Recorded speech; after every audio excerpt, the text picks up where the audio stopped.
¿Dónde y cuándo se originó la civilización? Los expertos han elaborado muchas teorías, pero a veces las evidencias contradicen por completo todas las hipótesis.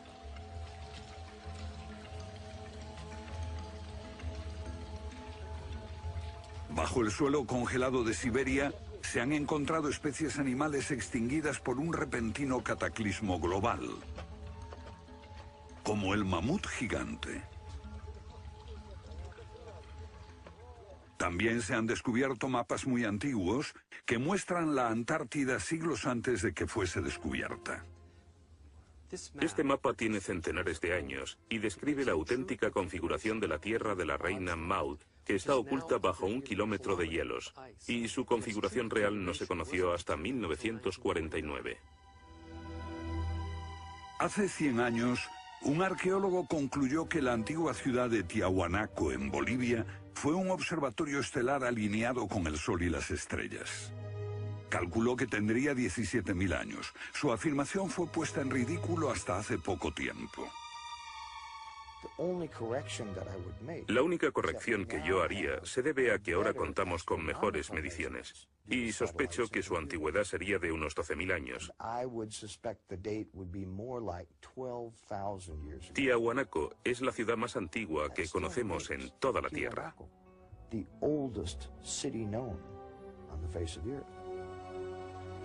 Los geólogos han descubierto que la gran esfinge de Gizeh en Egipto ha resistido siglos de lluvias incesantes, pero estas lluvias solo pueden haber tenido lugar miles de años antes de los faraones. ¿Fue construida la esfinge antes de los comienzos de la civilización?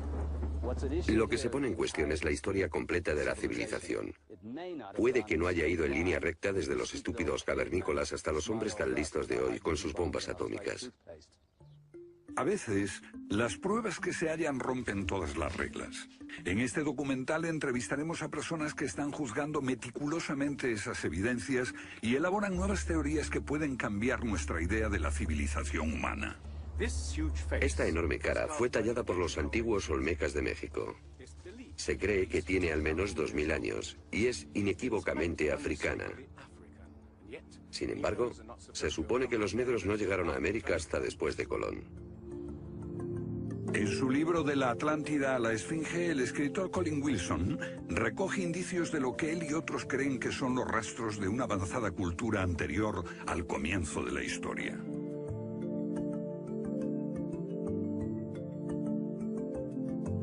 El filósofo griego Platón describió de manera precisa dicha civilización que, según le dijeron los sacerdotes egipcios, surcaban los mares miles de años antes, hasta que fue destruida por un terrible cataclismo.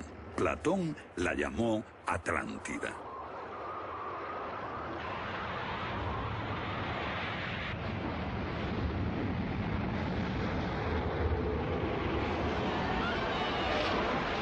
La Atlántida. Un terrible cataclismo. Sabemos de una catástrofe así por otro mito, el diluvio bíblico, Noé y su arca, un mito igualmente despreciado por los científicos.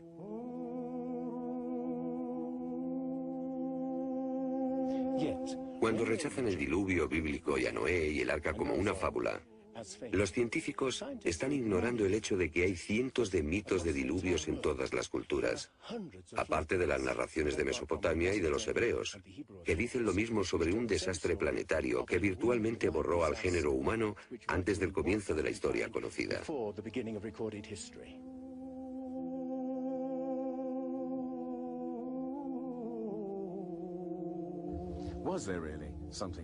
¿Hubo realmente algo parecido a un diluvio?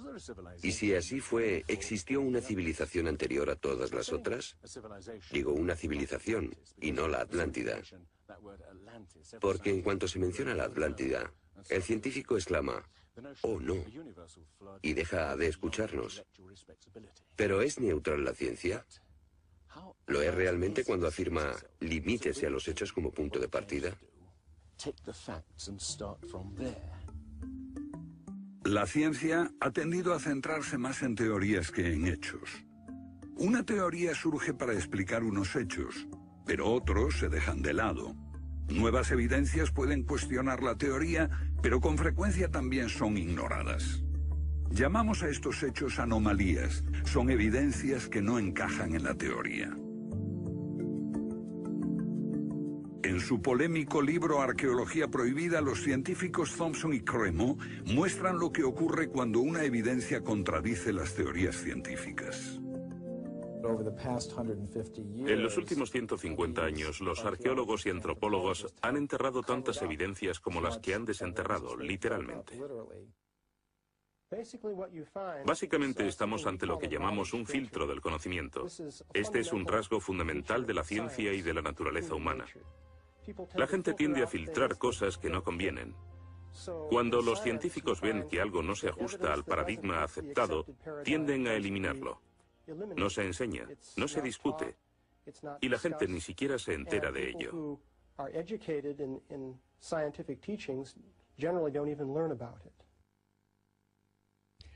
Lo que estamos diciendo, por ejemplo, sucedió en Iatitlan, México, en 1996.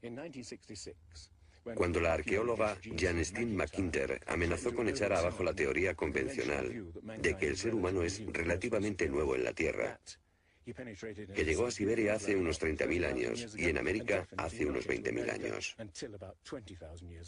En México, la arqueóloga Stine McIntyre descubrió herramientas de piedra y huesos humanos y los sometió a una batería de pruebas científicas. En 1966 pensamos que era un yacimiento antiguo y creímos que tendría unos 20.000 años. En aquella época se pensó que era demasiado tiempo. Cuando lo datamos mediante una batería de métodos supimos que tenía 250.000 años. Sinceramente yo me hubiera sentido feliz con los 250.000 años. Fui ingenuo y pensé, bien, voy a dejar de pensar en las fechas. Tenemos la información. Hemos conseguido los hechos. Tomemos estos hechos y partamos de ahí. No me di cuenta de que arruinaría mi carrera por completo. Todas sus oportunidades profesionales se frustraron. El yacimiento fue cerrado. Los permisos para investigar denegados sistemáticamente. No obstante, más de 30 años después, unos arqueólogos descubrieron en Siberia vestigios de seres humanos de 300.000 años de antigüedad. Una fecha que de repente hizo que la datación de Jan McIntyre no pareciese tan improbable después de todo. No es necesariamente una conspiración deliberada. No decimos que se trate de personas reunidas en una habitación y diciendo, vamos a engañar a la gente.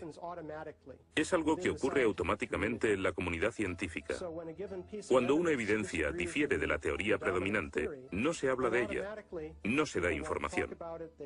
Y eso significa que la ciencia deja de progresar de la forma en que uno desearía.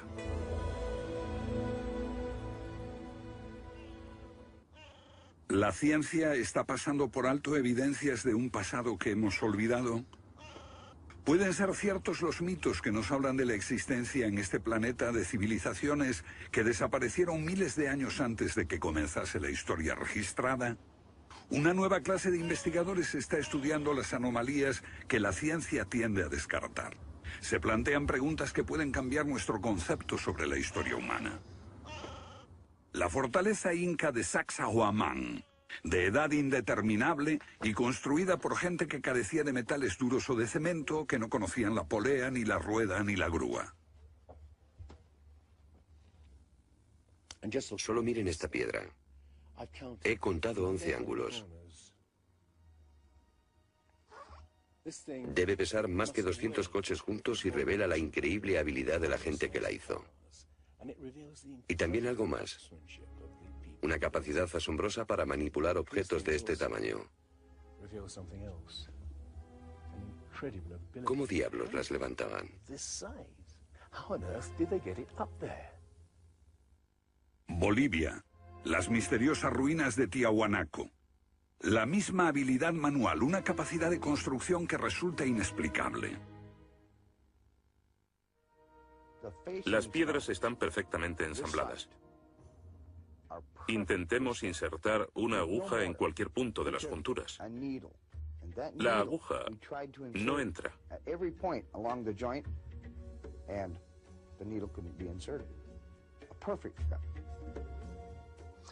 Cuando los conquistadores españoles le preguntaron a los incas si ellos habían construido Tiahuanaco, respondieron, no, no la construimos. Se hizo miles de años antes de que viviéramos nosotros. La evidencia muestra que fue erigida por una civilización avanzada. Un descubrimiento casual nos lo revela. Los bloques de construcción de Tiahuanaco no están pegados con cemento. El que separa estas piedras descubre el inesperado brillo metálico que las mantiene unidas.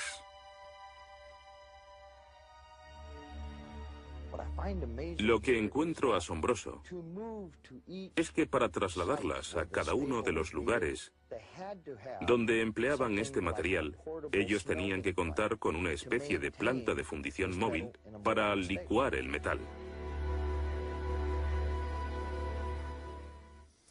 Y aquí hay un uso similar de tornillos metálicos y piedras finamente unidas, como esta en forma de L.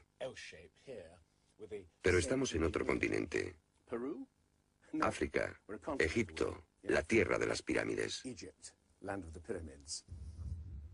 Las 3 pirámides de Gizeh, una maravilla del mundo antiguo. Otro pueblo que no conocía la rueda, ni la polea, ni la grúa. ¿Cómo podían transportar bloques de 100 toneladas? Su tecnología no se puede explicar ni imitar. Soy ingeniero y puedo decirles que levantar bloques de este tamaño, de este peso, requiere una grúa especial. Una gente que carecía de tales grúas, o de una simple polea, o una rueda, empleando herramientas de cobre, ¿cómo pudieron hacerlo? Bobal cree que la Gran Pirámide de Gizeh era mucho más que una tumba y que revela un sorprendente nivel tecnológico. En su libro Guardián del Génesis, Robert Bobal y Graham Hancock enumeran muchas hazañas inexplicables. Chris Dunn, experto en perforaciones. Bueno, permítanme una pregunta. ¿Cómo cree que lo hicieron? El sarcófago de la Cámara del Rey. ¿Cómo lograron unos constructores primitivos que la superficie interior encajase con la superficie de la piedra del sarcófago al milímetro? Esta habilidad requiere profundos conocimientos de física. Es un misterio como la perforación misma. Primitivamente, la típica manera de hacerlo sería con una sierra de arco, un berbiquí. Introducirían la herramienta en la pieza usando arena o un diamante, pero pienso que eso supondría mucho tiempo, muchos años para hacerlo.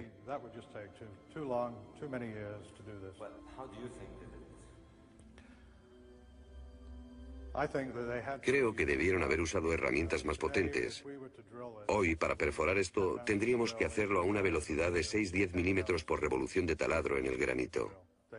Ellos lo hicieron más rápido de lo que lo haríamos nosotros. Más rápido, investigadores como Chris Dunn se preguntan acerca del propósito de emplear este raro instrumento en un friso oculto.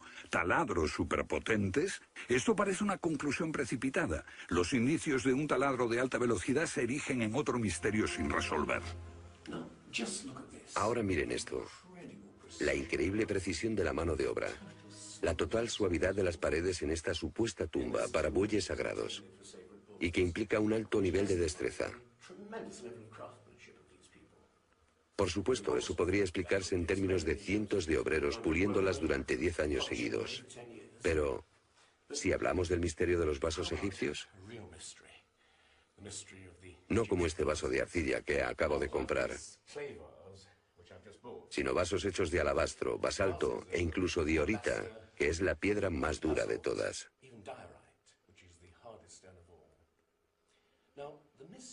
Es bastante fácil ver cómo se podría ahuecar taladrando directamente hacia adentro. Pero, ¿qué pasa con los ángulos? La tecnología moderna es incapaz de hacerlo. Sin embargo, los antiguos egipcios moldeaban miles de piezas. Algunas de ellas 2000 años antes de la civilización que se supone surgió aquí. ¿Cómo? Otro misterio sin explicar. Inexplicable. ¿Cómo pudieron los constructores alinear sus gigantescas pirámides con los puntos cardinales tan impecablemente? En perfecta dirección este-oeste y norte-sur, con una exactitud no igualada por los modernos constructores. La Gran Pirámide parece ser un modelo matemático del hemisferio norte e incorpora el trascendental valor de pi, las veces que cabe el diámetro de un círculo en su circunferencia.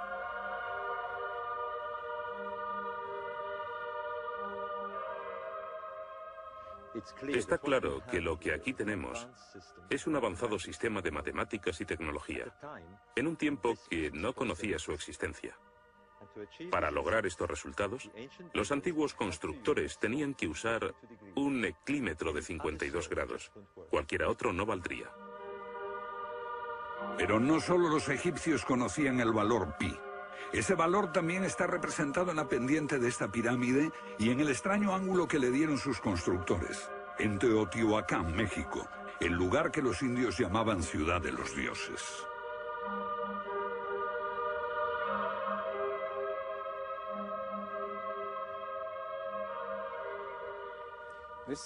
En su época, esta ciudad fue más grande que la Roma imperial. Lo que pueden ver es una serie de estanques que llenaban de agua, cuya superficie lisa reflejaba los cielos y cuyas ondas podrían servir como anuncio de terremotos. Estos templos, en el lado opuesto, se cree que representan cuerpos celestiales.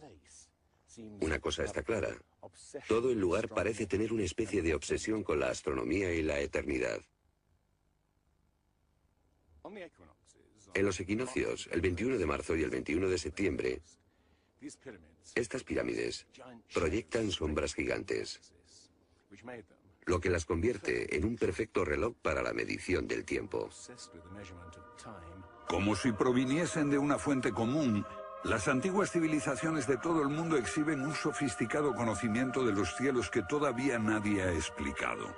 Fascinación por el sol, las estrellas. El lento e inexorable movimiento de la Tierra determina que las constelaciones parezcan viajar por los cielos nocturnos y por las épocas.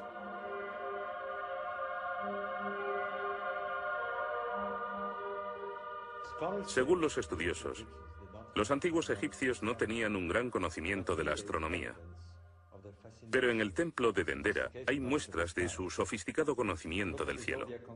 Miren las constelaciones del zodíaco: Leo, Tauro, Piscis. Y aquí, la constelación de Orión. Bauval cree que la astronomía es la llave de muchos misterios de las pirámides. Los antiguos egipcios veían en la constelación de Orión a su dios Osiris, señor de los muertos y la vida ultraterrena. Bauval halló el reflejo de ese dios en las pirámides de Gizeh.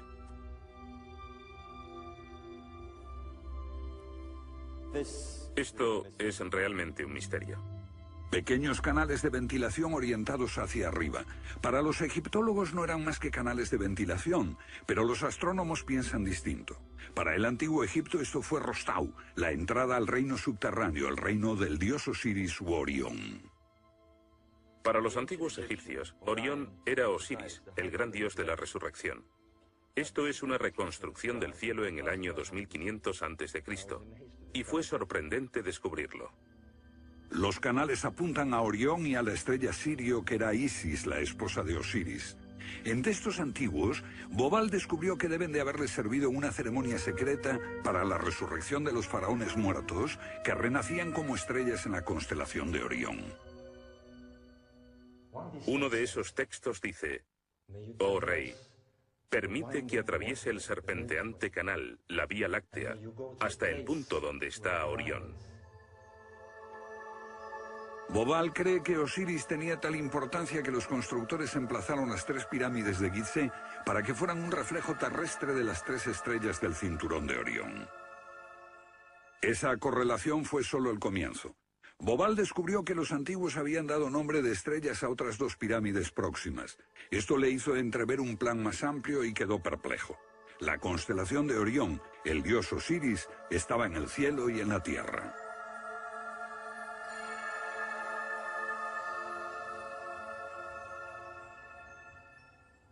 México, donde Teotihuacán presenta otro paralelo. Una leyenda la llama la ciudad de los dioses y sugiere que su propósito era convertir a los hombres en seres celestiales. Como ocurre en Egipto con las pirámides de Giza, los mitos hablan de la reencarnación en las estrellas. Ese es el secreto de Teotihuacán.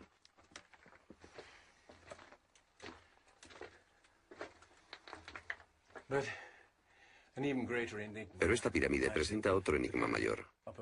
Cuando se excavó por primera vez en 1906, se halló una enorme capa de mica. Ahora sabemos que la mica se usa como aislamiento eléctrico. No tenemos idea de para qué la utilizaban ellos. Lo que resulta aún más extraño es que la mica procede de Brasil. Imaginemos el problema de trasladar toda esta mica a más de 2000 kilómetros de distancia. ¿Cómo? ¿Con qué finalidad? No tenemos ni idea. Tiahuanaco, Bolivia. Otra cultura perdida revela la misma fascinación por el sol y las estrellas. Hace 100 años, el arqueólogo boliviano Poznański observó que en el primer día de primavera el sol salía exactamente por el centro del templo. Fue el inicio de un gran descubrimiento. Poznański descubrió que este templo era un observatorio, un gran reloj para medir la progresión del sol. Y podemos utilizar ese alineamiento astronómico para datar el lugar. Durante el año el sol sale cada día por un punto diferente del horizonte. El primer día de primavera un observador vería salir el sol exactamente en el centro. Estudiando el esquema de Poznański, dedujimos que en los primeros días de invierno o de verano el sol saldría por encima de las piedras angulares. Pero no fue así. Los arqueólogos actuales dicen que los constructores cometieron un error de cálculo. Después de observar la perfección con la que se construyó este sitio, con piedras de 100 toneladas, sugerir que los marcadores del solsticio están mal alineados me parece increíble. Neil Stide hizo una completa verificación de los cálculos de Poznański. Midiendo el ángulo de las piedras angulares y comparándolo con las posiciones actuales de salida del sol, Poznański calculó que Tiahuanaco fue construida hace 17.000 años. En ese tiempo, la inclinación del eje de la Tierra era ligeramente distinta de lo que es hoy en día, y el sol habría salido directamente encima de las piedras angulares.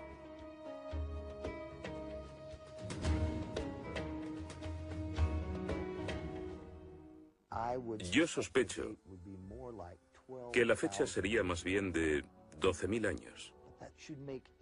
Pero eso haría que todos nos cuestionásemos completamente los orígenes de la civilización.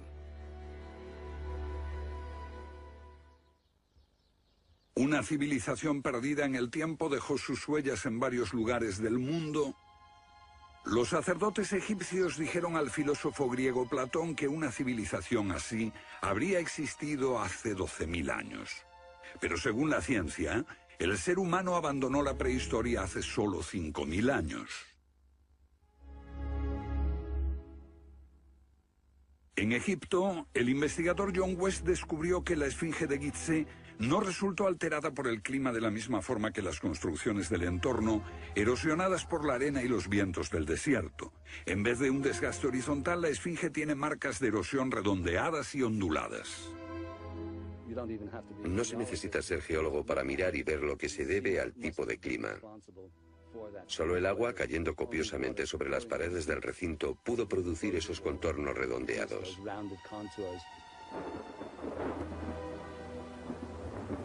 ¿Agua en el desierto del Sáhara? Ciertamente no en tiempos de los faraones. Para eso hay que trasladarse a finales de la era glaciar. Unos 10.500 años antes de Cristo, miles de años antes de que existiesen los faraones. ¿Pero por qué entonces la esfinge tiene cabeza de faraón?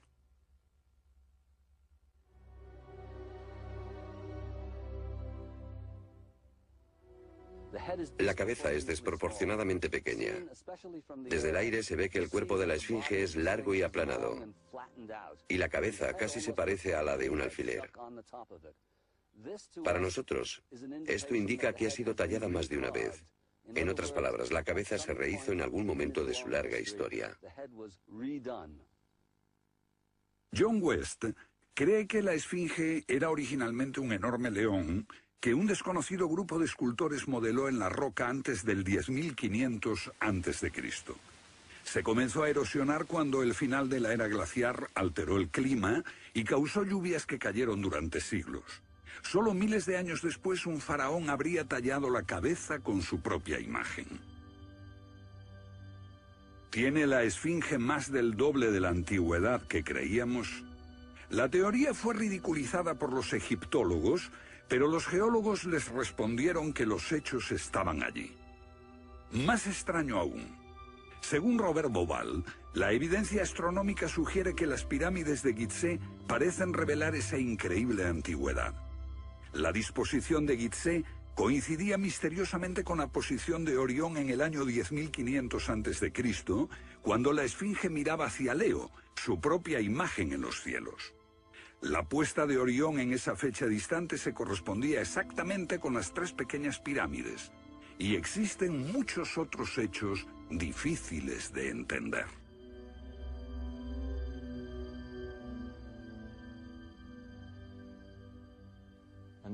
Esto coincide exactamente con las ideas que se desarrollaron tras los análisis geológicos de la esfinge.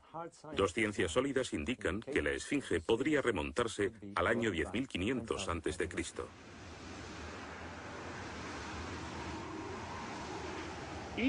Egipto sufrió unos cambios muy dramáticos a finales del período glaciar, especialmente en torno al 10.500 a.C., cuando unas impresionantes inundaciones cubrieron el terreno de aluvión y acabaron con el valle del Nilo y con el delta en general.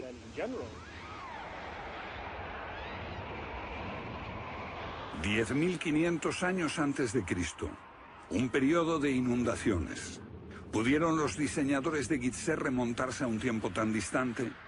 El tiempo de sus mitos dice que el dios Osiris y sus asistentes ascendieron del caos para traer los primeros frutos de la civilización. ¿De dónde vinieron?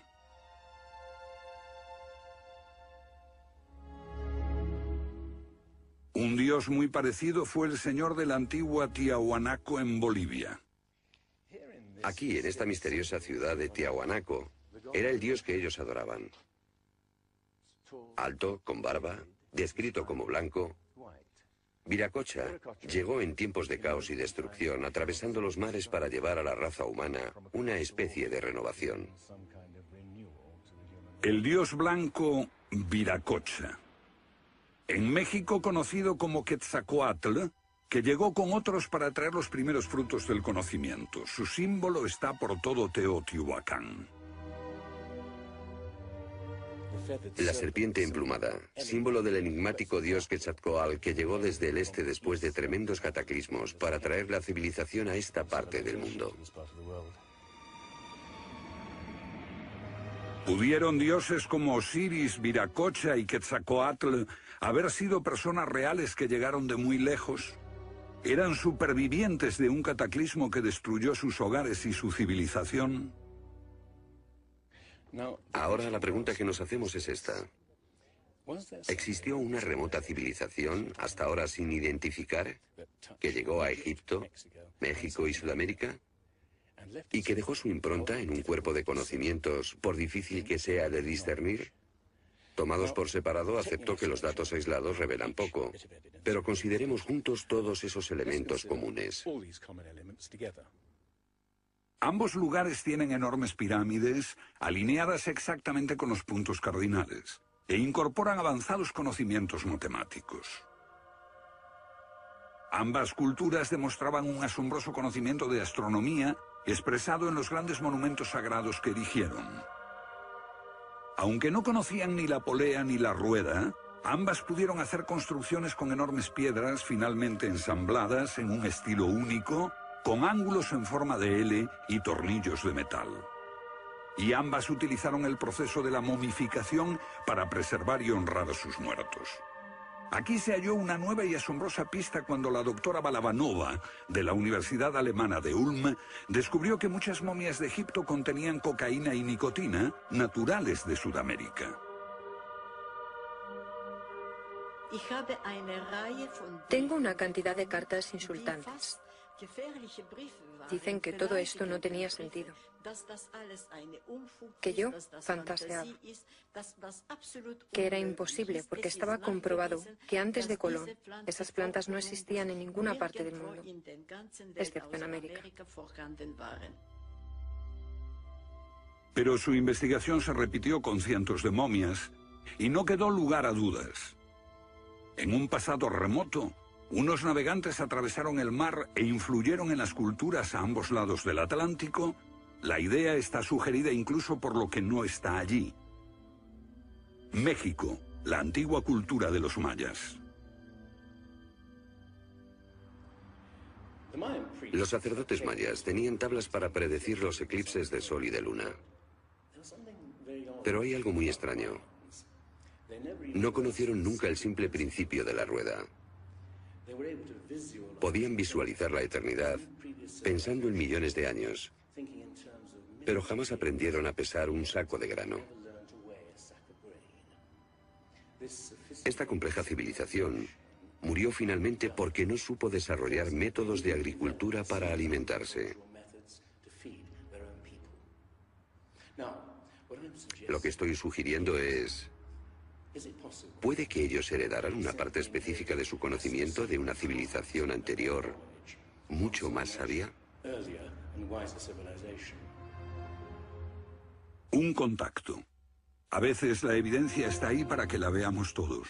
Los antiguos olmecas en México pusieron a sus soberanos caras africanas.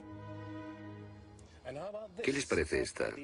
Tallada por esos mismos olmecas. Es genéticamente imposible que un indio tenga barba, pero aquí está la cara de un blanco caucasiano, esculpida 2000 años antes de que los españoles llegaran al Nuevo Mundo.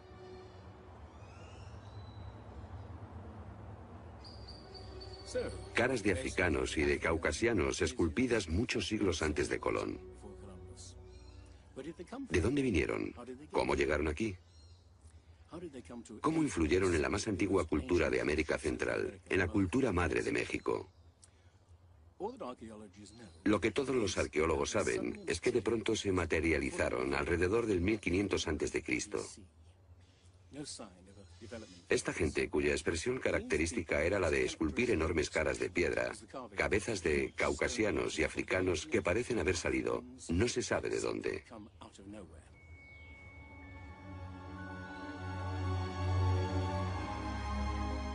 Oaxaca, la antigua ciudadela del Monte Albán.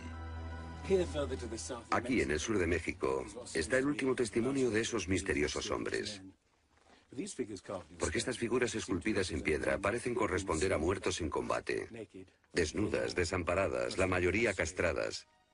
Este puede reflejar el momento en que estos hombres desaparecieron de la historia.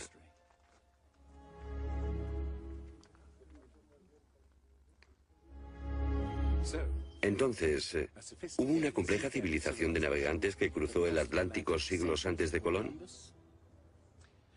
Pero tenemos otra evidencia. Estos son viejos mapas que sugieren que los antiguos marinos tenían un conocimiento de la Tierra que nunca se ha explicado. Un puzzle para los científicos de este siglo. En 1513 el almirante turco Piri Reis cartografió parte del mundo que nadie había visto hasta entonces.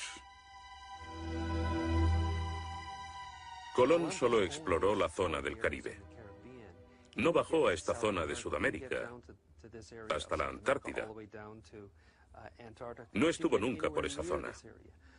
Pero estos mapas muestran todos estos detalles con gran precisión, antes de que cualquier explorador europeo llegase a esas regiones. Este mapa, de muchos siglos, describe la configuración real de la tierra de la reina Maud, que ahora está sepultada bajo 1 kilómetro de hielo. Y su forma precisa no se determinó hasta 1949. Inexplicable. Los cartógrafos han meditado mucho sobre la extraña proyección cartográfica utilizada en el mapa. Hallaron un parecido con el que utiliza un moderno submarino nuclear que hace mediciones del mundo mientras se aleja de un punto de referencia. En este caso, el centro está en Egipto. ¿Es ese el hogar de los antiguos cartógrafos? El mapa muestra exactamente esta parte del mundo, pero hay más.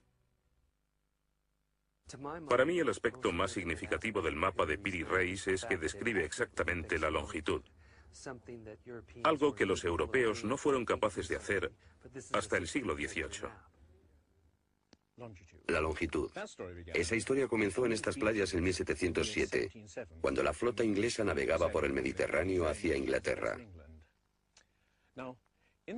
En aquellos días era bastante fácil determinar a qué distancia estaba el norte o el sur, midiendo el ángulo que el Sol y las estrellas formaban con la superficie de la Tierra. Pero no había técnicas para determinar lo lejos que estaba el este o el oeste. ¿Longitud? El almirante Sir Clutley Safel se enfureció cuando un marinero del oeste del país le dijo que estaba alejándose unas 20 millas del este y era probable que la flota naufragase en la costa. Cuando sus oficiales le dijeron que el rumbo era correcto, mandó ahorcar al marinero por insubordinación. En sus últimos momentos debió haber deseado no haberlo hecho. Los barcos se habían hundido antes por millares. Pero entonces la pérdida de una flota entera promovió la búsqueda de un reloj preciso para calcular la longitud. Tuvieron que pasar 2 generaciones antes de que finalmente se consiguiese. No obstante, el mapa de Piri-Reis ya mostraba un conocimiento de la longitud al menos 250 años antes. En el mapa de Piri-Reis se menciona el hecho de que se trate de una recopilación de muchas otras cartografías. Son copias de copias de copias. La mayoría de quienes los han estudiado creen que esos mapas proceden de los tiempos de Alejandro Magno, pero son incluso mucho más antiguos. Mapas del mundo confeccionados antes de que supiésemos navegar por los océanos. Técnicas de construcción inexplicables, un complejo conocimiento de las matemáticas y la astronomía. Si existió una tecnología tan avanzada capaz de dar sus conocimientos a los constructores de la Esfinge y a los pueblos de los Andes y México, ¿qué pasó con ella?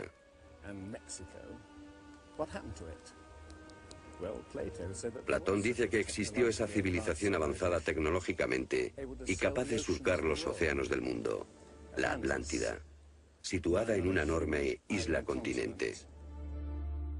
Rechazando una civilización perdida, la ciencia niega también la idea de una catástrofe global que la destruyó, pero Platón y la Biblia no son las únicas evidencias. El Popol Vuh, libro sagrado de los mayas, habla de enormes marejadas e inundaciones que azotaron el mundo durante meses. Una lluvia fría y negra indescriptible y granizo.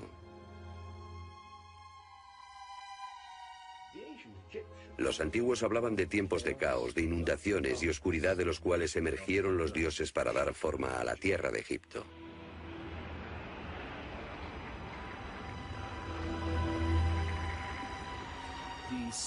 El disco solar de los aztecas se refiere a 4 ciclos de destrucción: por inundaciones, por fuego, por viento y por sangre y guerra. Y prevé el fin del mundo por un enorme cataclismo surgido de las entrañas de la tierra.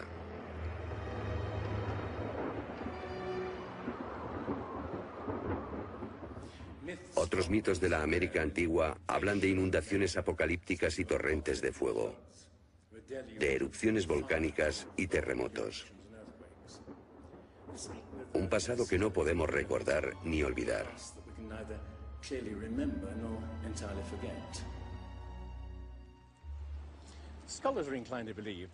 Los especialistas tienden a creer que el diluvio es una fantasía de los viejos poetas. Pero supongamos que los expertos se equivocan. Supongamos que una serie de terribles catástrofes naturales redujeron a nuestros ancestros a pequeños grupos que vivieron apartados y se esparcieron por todo el mundo. Lo que buscamos es una época que coincida perfectamente con los mitos, igual que el zapato encaja en el pie de Cenicienta. Una pista. La fosa de Alquitrán en La Brea, California. Una inmensa sepultura de millones de animales que hoy se ha convertido en atracción turística. Bajo la superficie está el campo de petróleo del lago Salado. El asfalto brota por las grietas y fisuras como un papel cazamoscas y atrapa a los animales. Y encontramos aquí una increíble colección de especies atrapadas en los últimos 40.000 años.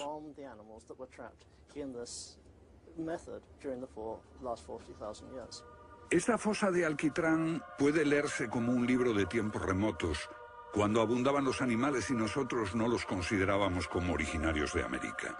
Mamuts, elefantes, rinocerontes, perezosos gigantes, tigres sable, incluso caballos y camellos. Después, una tremenda catástrofe los barrió, al parecer en unas pocas décadas, en torno al 10.500 a.C., hace más de 12.000 años.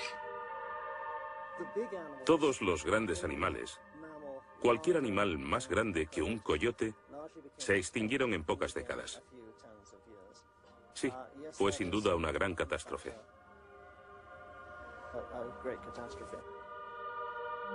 Un registro de la catástrofe. El fin de la era glaciar. En el 10.500 a.C., hace más de 12.000 años. Temperaturas que habían permanecido relativamente estables durante miles de años de pronto se elevaron. Un aumento de temperatura de más de 5 grados en un abrir y cerrar de ojos. Solo entre 3 a 10 años. Se trata del asombroso descubrimiento de unos científicos que perforaron la capa de hielo en Groenlandia para investigar los cambios en la atmósfera. El hielo de Groenlandia ha sido llamado por algunas personas la piedra roseta del clima, porque ver que el clima puede cambiar tan rápidamente es un enorme descubrimiento. Y este cambio ocurrió en un periodo de entre 3 años y una década. Hemos observado cambios espectaculares en la química de la Tierra. Y descubrimos que en un periodo en el que las placas de hielo estaban empezando a derretirse, es cuando tenemos más señales de sedimentos volcánicos y de mayor magnitud, mayores concentraciones que en cualquier otro periodo en los últimos 110.000 años.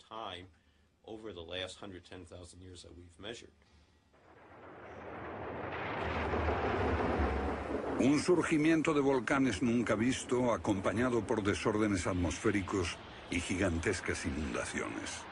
Porque mientras las placas de hielo de más de 1 kilómetro de espesor se derretían en pocos años, el nivel de los mares aumentaba dramáticamente. De repente, los mares ocuparon lo que había sido suelo seco.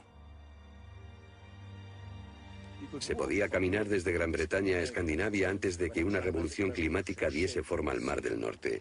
Fue un periodo en que las grandes inundaciones cubrieron las llanuras de América del Norte, y por eso es que se encuentran esqueletos de ballenas en Michigan. Un tiempo de cataclismos a finales de la era glaciar, que puede coincidir con los mitos. Solo en el Nuevo Mundo se extinguieron alrededor de 70 especies de grandes animales. Mamuts, perezosos gigantes, camellos, caballos. Permítanme ponerlo en perspectiva. En los anteriores 200.000 años se había extinguido menos de 1/3 de esa cantidad. Y este modelo extraordinario de extinción se repitió en Europa y Asia. En las capas subterráneas de hielo de Siberia y Alaska se descubrió una masa enmarañada de huesos de millones de animales que perecieron en un cataclismo. El mamut gigante no murió a manos de los cazadores. Desapareció por una catástrofe natural. A finales del siglo XIX, unos cazadores encontraron por casualidad el cuerpo de un enorme animal congelado. Después de ser desenterrado y transportado, se encontró que en el estómago tenía plantas pertenecientes a un clima templado y aún sin digerir. El animal se había congelado de una forma muy rápida, como no es capaz de hacerlo ningún congelador moderno.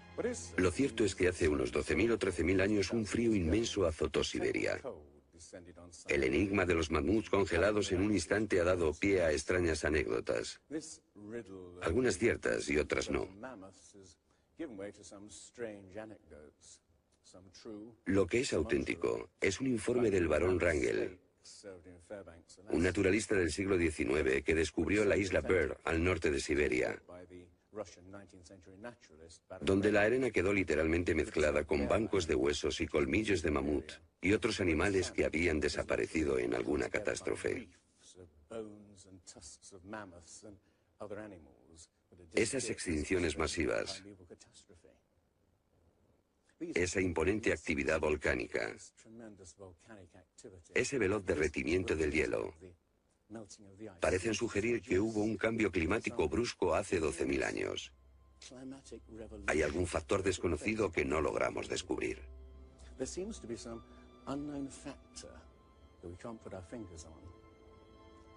El fin de la era glaciar.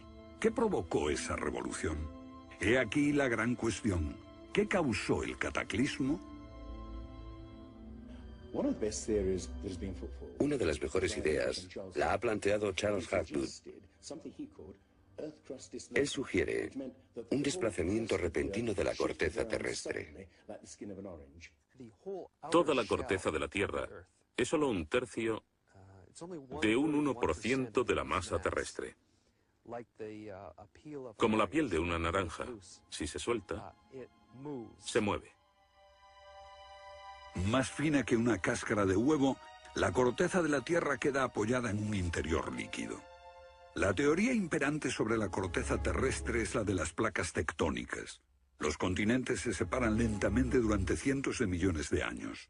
Aunque la ciencia rechazó esa teoría durante más de medio siglo, ahora niega también la idea de que la corteza pudo moverse en su conjunto y repentinamente. Pero un científico quedó hipnotizado por la idea. Se llamaba Albert Einstein.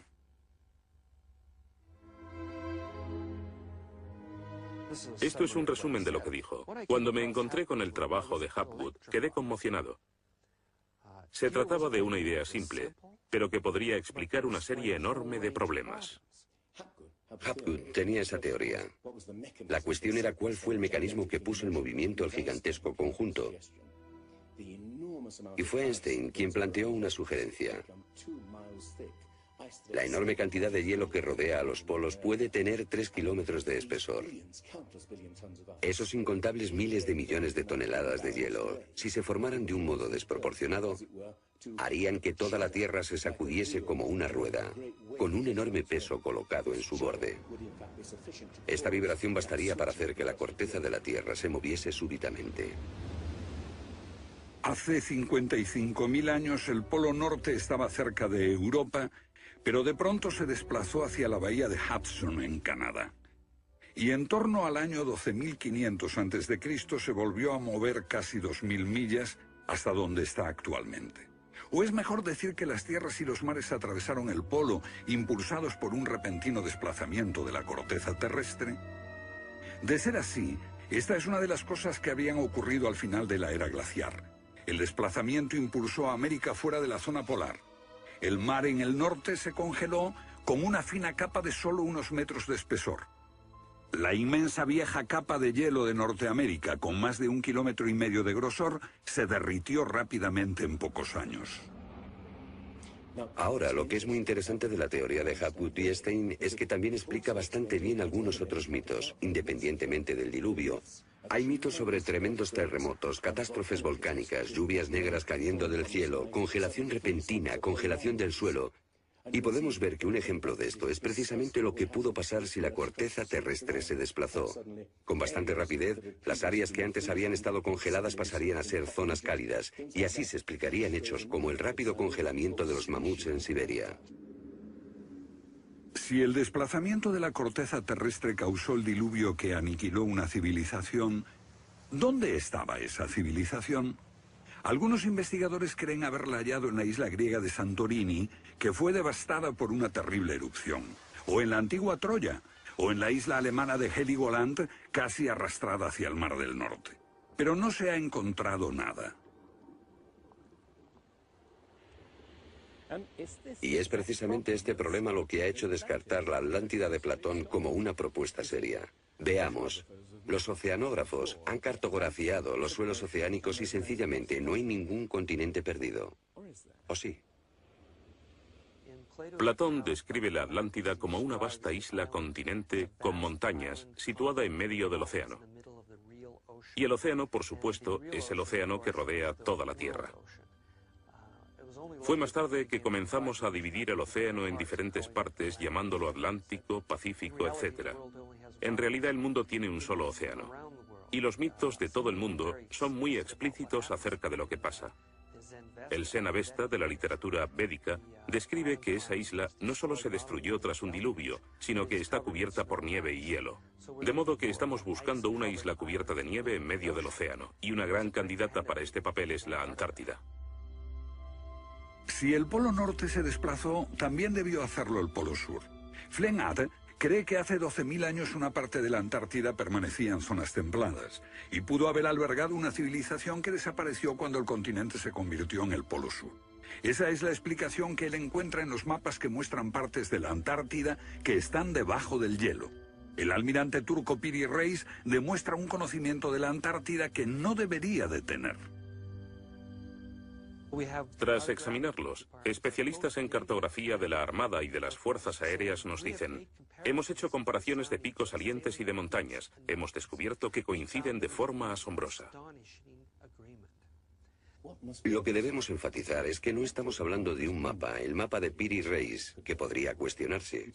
Estamos hablando literalmente de docenas de mapas. Por ejemplo, el mapa Phineus de la Antártida es sumamente preciso en cuanto a la configuración, mostrando sistemas fluviales que existieron allí, pero que no se conocían en el siglo XVI. La Antártida no fue descubierta hasta cerca del año 1800. Entonces, ¿cómo pudieron los cartógrafos europeos representarla? Solo, cree Flenaz, si ellos la copiaron de copias de otras copias de mapas que se remontan milenios atrás. Hace solo unos 25 años supimos que bajo la capa de la Antártida existían unas islas, un continente, bajo un océano helado. Sin embargo, esa información ya estaba aquí, en este mapa. Estas islas de aquí corresponden a este área, y el modelo de nevadas aquí es muy intenso. Nada aquí. Estas islas debajo de este punto se podrían haber unido entre ellas antes de unirse a la tierra firme. Así, lo que se describe aquí es algo que yo creo que verdaderamente ocurrió en torno al 8000 a.C. Puede que en el 6000 a.C. a lo sumo. No hay forma de saber cómo lo consiguieron, a menos que postulemos la existencia de una civilización con habilidades para la navegación y la confección de mapas que solo se reinventaron en nuestro tiempo.